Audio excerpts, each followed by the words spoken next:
Congress party Arya వైశ్యుల వ్యతిరేక party Congress party దళిత వ్యతిరేక party Congress party. Potti Sriramulu గారు తెలంగాణ వ్యతిరేకి కాదు. ఆయన మద్రాస్ లో పుట్టినప్పటికీ ఆంధ్రప్రదేశ్ మద్రాస్ రాష్ట్రంలో ఉన్నప్పుడు ఆంధ్రప్రదేశ్ ను మద్రాస్ నుంచి వేరు చేయాలని చెప్పి ఉద్యమం చేసి అసలు భాష వ్యక్తి తప్ప తెలంగాణకు వ్యతిరేకంగా పోరాటం చేసిన వ్యక్తి కాదు పొట్టి శ్రీరాములు గారు. ఇవాళ హరిజనులను దేవాలయాలకు రానియని పరిస్థితిలో ఆ కాలంలో హరిజనులందరికీ దేవాలయంలో ప్రవేశం కల్పించాలని చెప్పి దీక్షలు చేసినటువంటి గొప్ప వ్యక్తి పొట్టి శ్రీరాములు గారు.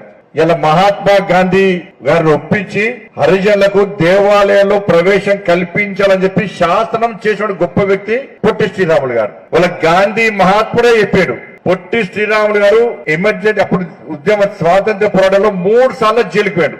ఆంధ్ర రాష్ట్రం కోసం ఉద్యమం చేసిన వ్యక్తితో పాటు ఈ దేశం కోసం దేశం యొక్క స్వాతంత్ర సమరంలో పోరాటం చేసిన వ్యక్తి పొట్టి శ్రీరాములు గారు.